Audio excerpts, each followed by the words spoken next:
Selamat datang di channel saya Serangga Gatal. Jangan lupa di subrek, like and share. Mimin doakan semoga kita sehat semua. Oke, kita mulai. Iya, maafkan aku, tadi aku terlalu gegabah. Di bawah tatapan semua orang, gadis berseragam membuat suara pahit. Ini adalah pertama kalinya dia menundukkan kepalanya seperti ini dan meminta maaf kepada seseorang seperti ini. Apakah ini harga yang harus dibayar untuk pertumbuhan? Melihat ini, Paman Yong menghela nafas lega, dan ada sedikit kelegaan di alisnya. Penjaga lainnya juga buru-buru membungkuk dan berdoa untuk pengampunan Suyi. Suyi melirik gadis berseragam itu, dan tidak mengatakan apa-apa, berbalik dan datang ke mayat neraka 6 Jue, dan melihatnya dengan cermat. Dia tidak akan peduli dengan seorang gadis kecil. Seperti yang dia katakan sebelumnya, membunuh mayat Liu Jueyin adalah tujuan dari perjalanannya. Adapun untuk menyelamatkan orang-orang ini, itu adalah hal yang biasa. Dia tidak repot-repot membiarkan pihak lain berterima kasih. Melihat adegan ini, Paman Yong dan yang lainnya lega untuk sementara waktu, menyadari bahwa Suyi tidak lagi peduli dengan pelanggaran Nona sekarang. Itu terlihat samar-samar, dan ada cahaya warna-warni yang sangat redup muncul dari cakrawala. Saat itu senja. Halaman candi yang hancur penuh dengan kekacauan, tetapi ada rumput liar yang tumbuh dari tanah, pemandangan hidup dan mati, yang menggambarkan gambaran yang sunyi dan tidak terkendali. Paman Yong dan gadis berseragam kembali ke aula utama untuk memulihkan luka mereka. Suyi berdiri di halaman, memandangi kipas lipat yang baru saja dia ambil dari tanah.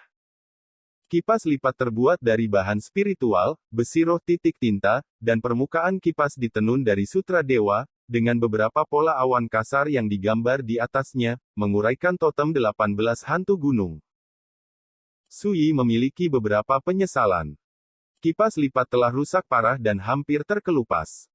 Dia membuang benda ini dan melihat 6 mayat neraka absolut lagi. Pada akhirnya, tidak ada. Dia tidak bisa menahan cemberut, roh jahat ini membangunkan kebijaksanaannya, dan dia menaklukkan keturunan sekte jahat Yin. Dia takut dia telah mengambil 6 rumput Yin dan bunga matahari yang ekstrim, dan bahkan tidak mengesampingkan bagian dari kejahatan Yin itu. Vena spiritual juga jatuh ke tangannya. Tapi sekarang, tidak ada harta di sisa-sisanya.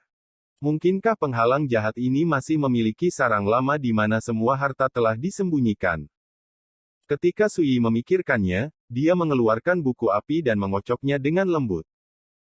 Asap hitam pekat membubung ke udara. Sampai sisa-sisa itu benar-benar menjadi abu, Suyi hendak berbalik dan kembali ke aula ketika tiba-tiba matanya berbinar. Saya melihat liontin batu giok tertinggal di tanah tempat abunya ditumpuk. Suyi segera mengambilnya, melihatnya, dan tidak bisa menahan senyum. Liontin batu giok ini halus saat disentuh, diukir dengan tekstur lanskap, dan warnanya sedalam tinta, elegan dan sederhana. Yang terpenting, ini adalah harta penyimpanan. Menurut ingatan Suyi, di dinasti Zhou besar, harta sangat langka, bahkan beberapa ahli seni bela diri tidak memilikinya. Bukan karena harta ini berharga, tetapi terlalu langka.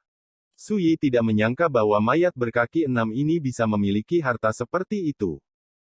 Setelah melihat lebih dekat, Suyi mengerahkan kekuatan dengan telapak tangannya. Dengan sentuhan ringan, lapisan pengekangan lemah yang melekat pada harta ini segera hancur dan hilang. Kesadaran merasakannya, dan melihat bahwa ruang interiornya sangat sempit, hanya 3 kaki persegi, nyaris tidak mampu menampung sebuah kotak kayu besar. Pada saat ini, ada banyak item di ruang penyimpanan ini, seperti botol giok yang tersebar, eliksir, batu spiritual, gulungan, del. Tidak diragukan lagi, Six Jueyin Course menyembunyikan semua harta karun di liontin batu giok ini. Rumput 6 Yin dan bunga matahari ekstrim yang dicari Suyi ketika dia datang ke Guimu Ling kali ini. Namun, saya tidak dapat menemukan vena roh jahat Yin, dan saya tidak tahu apakah itu telah disempurnakan oleh mayat Liu Jueyin, atau masih tersembunyi di gunung ibu hantu ini.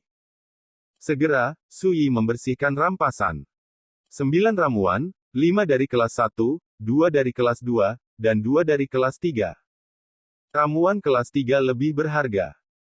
Selain ramuan, ada 55 batu roh tingkat pertama dan lebih dari 10 botol berbagai yin dan ramuan dingin. Ini semua adalah item yang digunakan oleh hantu untuk meredam kekuatan mereka sendiri. Nilai kegunaannya kecil, tetapi dapat digunakan untuk kultivasi Qingwan. Yang terakhir adalah gulungan, kecoklatan dari kulit binatang, sangat tua sehingga halamannya kuning dan tua. Ini mencatat metode kultivasi rahasia yang disebut, 9 iblis mendalam Yin Gong. Nama itu terlihat menggertak, tetapi ketika Sui sedikit membolak-baliknya, dia tidak bisa menahan untuk menggelengkan kepalanya dengan kecewa. Ini tidak lebih dari metode, pemurnian mayat, yang termasuk dalam cabang budidaya hantu. Dibandingkan dengan, Sutra Shuro dari 10 arah, yang dia ajarkan kepada Qingwan, jaraknya lebih dari 108.000 mil. Itu tidak layak sama sekali. Sekarang dengan tingkat kultivasi saya, hanya berkultivasi setiap hari, saya harus mengkonsumsi ramuan kelas 1, dan bahkan dengan ramuan yang saya kumpulkan kali ini, hanya cukup bagi saya untuk mengolah setengahnya paling banyak. Waktu sebulan. Dan jika kamu ingin berlatih, Bone Refinement, ke tingkat Great Perfection, setengah bulan mungkin tidak cukup. Selanjutnya, aku harus terus mencari eliksir. Sui diam-diam berkata dalam hatinya, namun, dengan liontin giok tinta ini, perjalanan ini berharga. Dia menyingkirkan pikirannya dan menggantung liontin giok di pinggangnya. Dengan penyimpanan harta karun, Anda tidak perlu membawa barang bawaan yang berat saat Anda berkeliling dunia di masa depan. Inilah yang membuat Sui paling puas. Dalam praktiknya, dia yakin bahwa dia bisa bekerja lebih keras dan lebih keras daripada orang lain. Senja turun, dan malam akan datang. Api unggun dinyalakan kembali di aula utama. Ketika Sui berjalan ke aula, Paman Yong dan yang lainnya dengan cepat bangkit untuk menyambutnya. Xian Shisu, jika hari sudah larut, aku akan menyiapkan bir anggur untuk mengucapkan terima kasih, dan silakan duduk. Paman Yong tersenyum dan mengundang. Melihat api unggun, dia sudah menyiapkan banyak minuman dan makanan, dan menyerahkan tempat yang luas dan terang, jelas disediakan untuk Sui.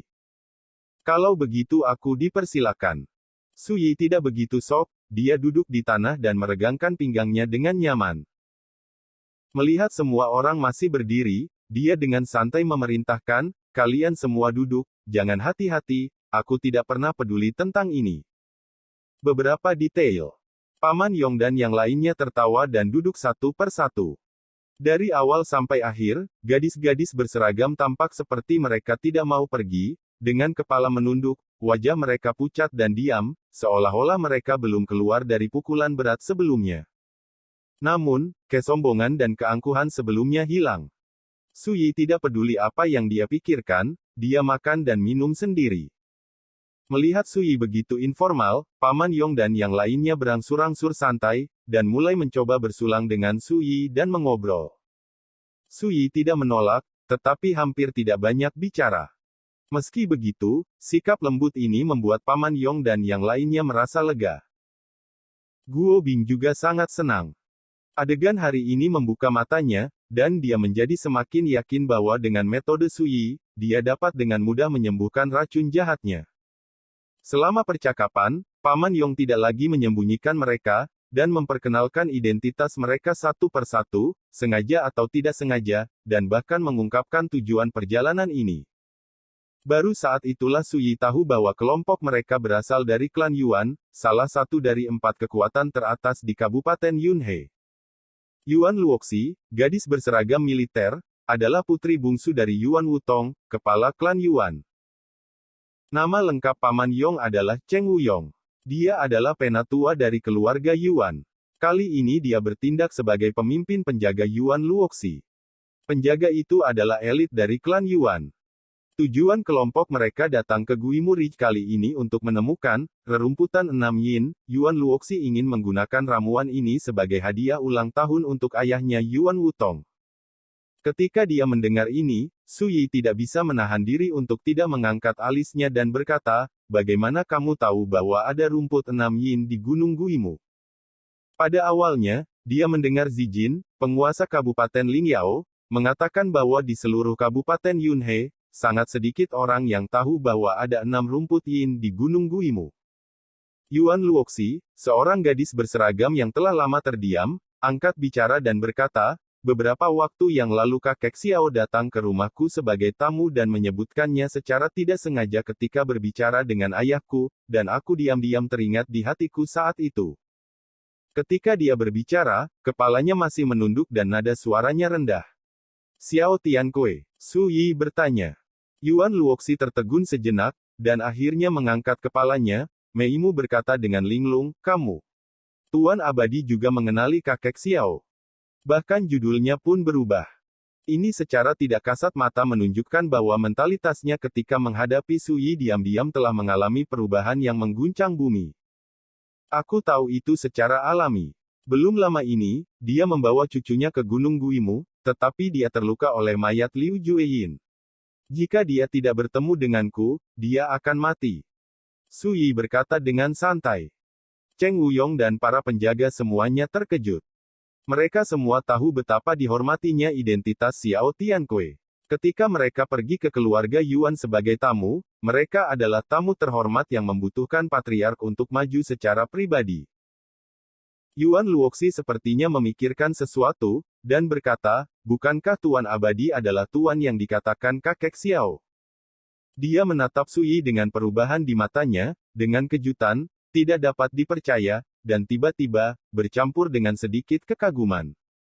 Jika orang yang menyelamatkan hidupnya adalah aku. Su Yi linglung. Dia telah memahami bahwa berita Liu Yinchao datang dari Xiao Tiankui, itulah sebabnya Yuan Luoxi dan yang lainnya bertindak kali ini. Malam semakin gelap. Api di aula terang benderang, dan api unggun berbunyi. Setelah mengetahui beberapa jawaban tak terduga dari mulut Su Yi, Yuan Luoxi mau tidak mau memikirkan percakapan dengan ayahnya Yuan Wutong ketika Xiao Tiankui menjadi tamu di rumah.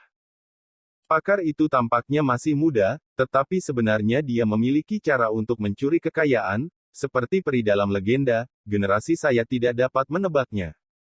Pada saat itu, ayahnya Yuan Wutong juga penasaran bertanya siapa tuannya.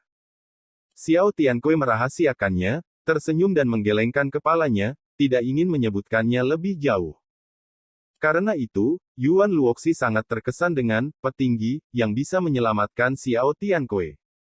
Ketika dia datang ke kota Guangling kali ini, dia juga berencana untuk mencoba peruntungannya untuk melihat apakah dia bisa bertemu dengan pria tinggi yang dikagumi Xiao Tiankui ini. Siapa yang menyangka, tapi itu hanya terjadi setelah banyak kesalahpahaman. Untuk beberapa saat, Yuan Luoxi merasakan kepahitan lain di hatinya. Pada saat inilah dia akhirnya sangat memahami apa artinya menjadi orang yang nyata tanpa menunjukkan penampilan mereka. Dia tiba-tiba berdiri, menyilangkan tangan di depannya, menundukkan kepalanya dan berkata, Xianxi, aku menyalahkanmu sebelumnya, aku bersedia meminta maaf, tidak apapun yang terjadi. Saya akan mencoba yang terbaik untuk menyelesaikan dengan kompensasi apapun, saya hanya berharap. Saya harap Anda tidak peduli dengan pelanggaran saya sebelumnya. Nadanya tulus, dengan sedikit kecemasan. Cheng Wuyong dan yang lainnya semua terkejut. Ini adalah pertama kalinya mereka melihat wanita muda mereka meminta maaf kepada seseorang yang begitu hikmat dan hikmat, yang benar-benar berbeda dari dia sebelumnya. Menyadari keterkejutan Cheng Wuyong, Yuan Luoxi merasa sedikit tidak nyaman, malu, dan malu. Di mata mereka, dia tidak akan pernah meminta maaf. Orang. Su Yi mengangkat matanya dan menatap Yuan Luoxi, dan berkata, kamu pernah berkata bahwa kamu ingin membasmi iblis dari gerbang yin dan kejahatan di sini dan melenyapkan kejahatan di dunia, aku punya selalu ada di pikiranku. Tidak peduli apa, berdasarkan ini, aku tidak akan peduli denganmu lagi, duduk, tidak perlu lebih sopan. Terima kasih, Tuan Abadi. Yuan Luoxi tercengang, seolah-olah dia tidak mengharapkan itu, hanya karena apa yang dia katakan saat itu, Su Yi tidak lagi peduli dengan dirinya sendiri. Tapi ketika dia memikirkannya dengan hati-hati, dia merasakan sedikit kekaguman. Mungkin ini mastermind yang sebenarnya. Nona, jika ayahmu mengetahui perubahanmu hari ini, dia akan sangat lega. Cheng Wuyong pernah menghela nafas dengan emosi. Kebenaran dunia tidak berguna. Orang harus melalui cobaan dan kesulitan sebelum mereka benar-benar dapat berubah. Penjaga lainnya mengangguk. Yuan Luoxi tidak bisa menahan senyum, dan akhirnya dia tidak lagi begitu tidak senang, dan berkata dengan tegas, Paman Yong, ketika kita menemukan rumput 6 yin, kita akan berangkat. Ulanglah. Su Yi tiba-tiba berkata, 6 rumput yin telah kudapatkan. Yuan Luoxi membeku beberapa saat, lalu dengan hati-hati menyelidiki, Tuan Abadi, Saya ingin bertanya apakah Anda dapat memotong cinta Anda dan menjual rumput 6 yin kepada saya. Cheng Wuyong dan yang lainnya gugup beberapa saat, jangan-jangan ucapan wanita itu akan menyebabkan Su Yi salah paham. Yang mengejutkan mereka melihat Su Yi dengan santai berkata, saya benar-benar tidak dapat menggunakan rumput Liu Yin saat ini. Jika Anda bersedia mengambil 30 tanaman obat spirit kelas 1, rumput 6 yin ini adalah milikmu. Yuan Luoxi terkejut dan berkata tanpa berpikir, aku akan memberimu 50 ramuan kelas 1. Cheng Wuyong penuh dengan keringat dingin, dan dengan cepat berkata, Nona, jangan kasar, bagaimana mungkin seorang master abadi peduli tentang berapa banyak ramuan? Yuan Luoxi juga bereaksi dan berkata dengan malu, Xianxi, aku terlalu senang barusan, jadi.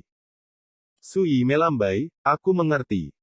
Dia menghela nafas dalam hatinya, Cheng Wuyong ini terlalu pandai dalam suplemen otak, bagaimana dia tahu bahwa dia tidak peduli berapa banyak obat mujarab.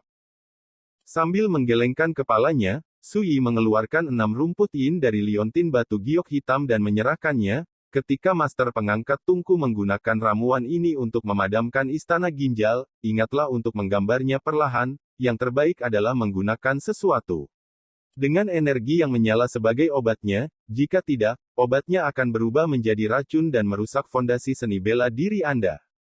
Dan EBCP, air, api, tanah. Lingkungan pembuatan tungku juga dibagi menjadi 5 alam. Ketika istana Fitzgerald disempurnakan, itu disebut keadaan peningkatan tungku tingkat pertama. Keberadaan semacam ini juga disebut master tingkat pertama di dunia sekuler. Perlu disebutkan bahwa tidak ada keteraturan dalam penempaan 5 organ dalam, dan itu semua tergantung pada latihan mereka sendiri.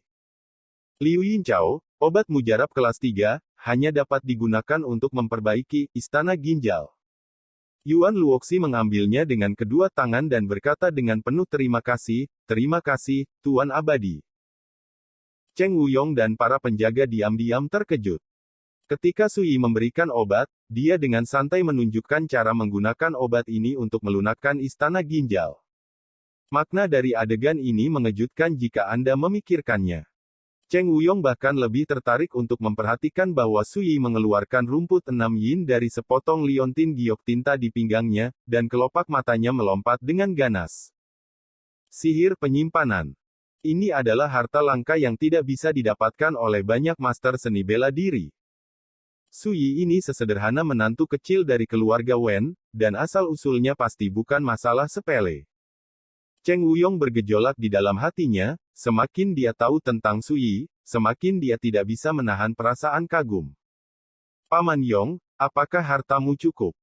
Kata-kata Yuan Luoxi membuat Cheng Wuyong sadar dari kekacauan. Dia mengeluarkan tas jinjingnya dan membukanya, membolak-baliknya, ragu-ragu, dan berkata, saya hanya punya 12 obat mujarab kelas 1 dan 5 obat mujarab kelas 2. Selain itu, ada 78 batu roh tingkat pertama dan 3 batu roh tingkat kedua. Su Yi menghela nafas dalam hatinya setelah mendengar ini. Klan seperti klan Yuan memang tidak sebanding dengan klan di kota Guangling. Roh yang dibawa oleh seorang pengawal sebanding dengan akumulasi para master selama bertahun-tahun. Yuan Luoxi berkata dengan lembut, Tuan, kami akan mengganti 30 ramuan kelas 1 yang Anda butuhkan dengan 5 ramuan kelas 2 dan 12 ramuan kelas 2. Bagaimana dengan ramuan kelas 1? Su Yi mengangguk. Nilai sebenarnya dari eliksir kelas 2 jauh dari sebanding dengan eliksir kelas 1. Yuan Luoxi menghela nafas lega, alisnya sangat gembira, jelas dia senang mendapatkan rumput 6 yin kali ini. Cheng Wuyong menyerahkan ramuan itu, dan Su Yi dengan santai memasukkannya ke dalam liontin giok tinta. Dalam adegan ini, Yuan Luoxi dan para penjaga mau tak mau tergerak, dan akhirnya menyadari bahwa apa yang Sui di depannya bawa bersamanya adalah harta penyimpanan. Dan Sui juga sangat puas. Basis kultivasinya masih jauh dari menjadi master, dan sekarang dia tidak praktis untuk ramuan seperti Liu Yinchao, jadi dia semua akan digantikan oleh obat mujarab kelas 1, kelas 2. Dengan cara ini, semua obat mujarab di tubuhku bertambah, cukup bagiku untuk menyempurnakan tingkat pemurnian tulang hingga sempurna. Sui diam-diam berkata, Spirit Master, saya berencana untuk pergi besok pagi dan kembali, berani bertanya kapan Anda akan kembali? Cheng Wuyong bertanya. Saya akan mengunjungi tempat-tempat lain di Gui Muling. Sui berkata, dan telah tumbuh dewasa.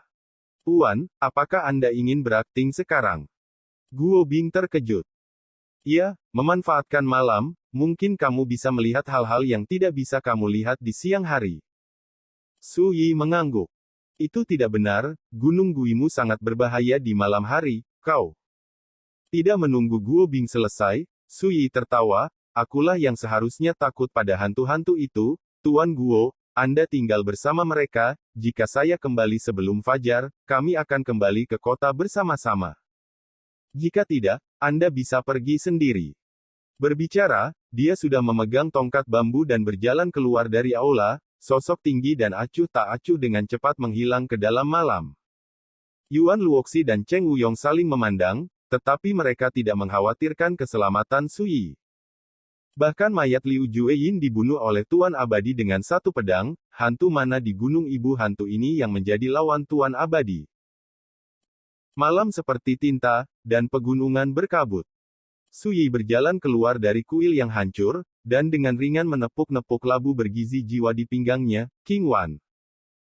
Labu yang membangkitkan jiwa menyemburkan kabut putih, dan di dalam kabut, mengenakan gaun berwarna darah, seorang gadis cantik dan cantik melayang keluar. Kultivasi Sutra Asura 10 arah sampai sekarang, King Wan jelas telah mengalami banyak perubahan halus. Pertama-tama, tubuh jiwanya yang halus jauh lebih kencang, dan kulitnya tidak lagi sepucat dan transparan, melainkan memiliki perasaan berkilau dan bersih seperti batu giok. Sepasang mata dan feng yang menawan dan indah juga membawa sentuhan kilau spiritual, dan sambil melihat ke depan, dia secara tidak sengaja mengungkapkan pesona yang luar biasa. Dengan wajahnya yang cantik dengan sedikit baby fat, dia memiliki temperamen yang kontradiktif dan unik, murni dan polos dengan sedikit pesona. Pakaian merah dan pakaian dewa, kulit seperti salju, cantik dan menawan, bahkan jika orang tahu bahwa gadis seperti itu adalah hantu, saya khawatir tidak ada pria yang tidak tergoda. Sui mengangguk diam-diam, cukup puas. Bakat dan pemahaman King Wan cukup luar biasa. Melihat dia berubah seperti ini, mau tak mau orang menantikan seberapa banyak dia akan berubah di masa depan. Tentu saja, bagi Su Xuanjun, yang terbiasa melihat keindahan tiada taraf di kehidupan sebelumnya, daya tarik dan pesona saat ini masih sedikit lebih buruk, dan jauh dari mampu membangkitkan minatnya. King Wan keluar, matanya yang besar dan indah menyapu sekeliling, dan kemudian dia berkata dengan takut-takut, Tuan Abadi, apakah ini Gunung Guimu? Benar-benar menakutkan. Suaranya lembut dan manis. Kamu adalah hantu, bukan manusia. Sui mengoreksi sebuah kalimat, lalu berkata, gunakan kekuatan persepsimu untuk melihat di mana yin dan roh jahat berada paling berat. Tidak ada, vena roh iblis yin, yang ditemukan di tubuh mayat Liu Jueyin, Sui berencana untuk menemukannya sendiri. King Wan sangat patuh dan patuh, jadi dia dengan cepat menutup matanya dan menjalankan kultivasinya. Saya melihat gaun merahnya seperti api, berkibar di malam hari, memperlihatkan bagian kaki ramping dan giok kristal, dengan untaian kekuatan hantu yang tidak jelas mengalir di tubuhnya. Seperti hantu yang memukau, indah dan mempesona. Hanya sesaat, King Wan membuka matanya dan menoleh untuk melihat kegelapan di kejauhan. Apa yang kamu rasakan? Su Yi bertanya. Dan EBSP, Ki jauh lebih kuat daripada tempat lain, tetapi saya tidak tahu apakah itu tempat yang Anda cari. Arah barat laut seharusnya adalah area di mana, hutan persik, yang dikatakan Guo Bing berada. Su Yi berpikir, kamu yang memimpin. Sekian dulu update-annya, tunggu lanjutannya di channel saya Serangga Gatal, di subscribe ya guys. Terima kasih.